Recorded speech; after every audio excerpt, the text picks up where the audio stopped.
Le ministère de l'enseignement technique, la formation professionnelle et de l'apprentissage continue la formation des formateurs.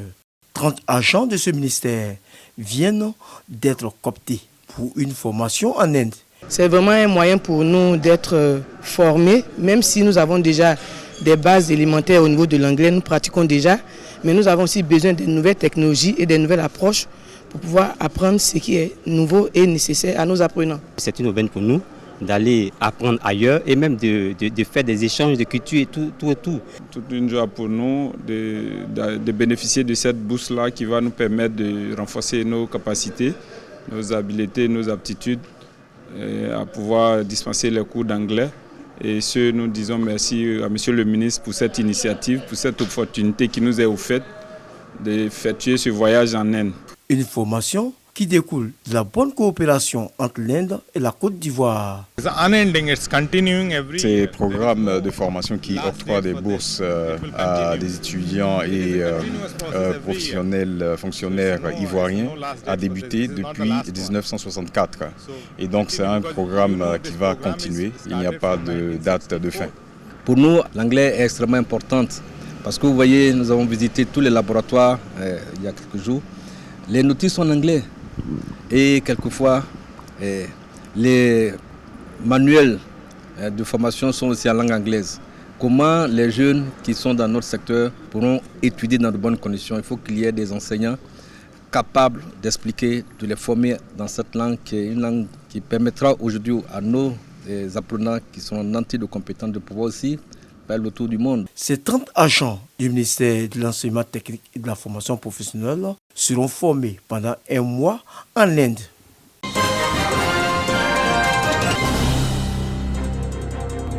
Créer et préserver les valeurs des organisations publiques et privées à travers l'audit interne, tout l'intérêt du colloque national de l'Institut de l'audit interne Côte d'Ivoire. Il s'agit pour ces entreprises de s'approprier cet instrument d'identification des risques, qu'ils soient financiers, opérationnels ou stratégiques.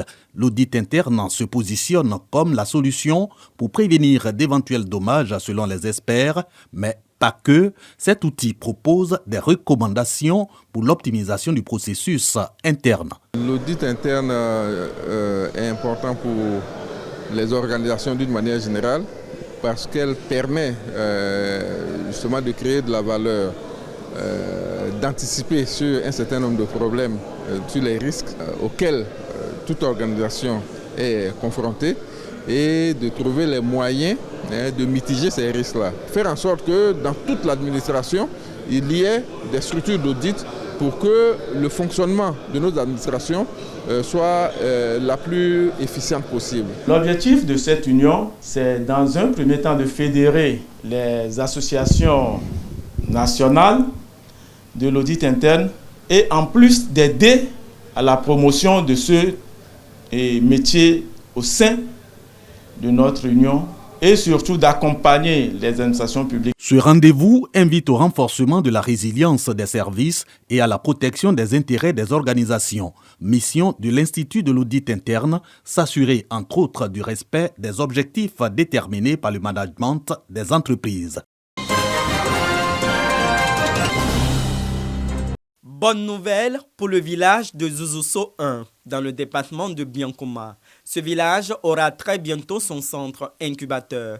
La pose de la première pierre s'est déroulée en présence du corps préfectoral, des cadres et des chefs traditionnels de la région du Tongpi. Une initiative d'un opérateur économique, fils de la région, en partenariat avec l'Agence nationale d'appui au développement rural, ANADER. J'ai profité pour mettre à la disposition des parents un centre incubateur agricole d'élevage pour pouvoir accompagner les parents, les jeunes, les femmes pour d'autres créations de richesses dans la zone ici. Ce projet incubateur qui est une première dans la région. Et nous profitons pour lancer un appel à toute la population, particulièrement au canton Sakoula, de s'approprier de ce projet.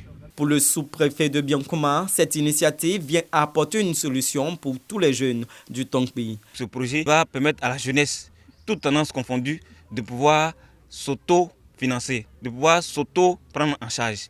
Et donc, c'est le sens de notre présence ici, pour venir lancer un appel à l'endroit de la jeunesse, jeunes hommes, jeunes femmes, de tout âge afin qu'ils puissent venir s'approprier ce projet. Ce projet incubateur à Zouzousso permettra l'élevage de moutons, d'agoutis, de poissons et de poulets.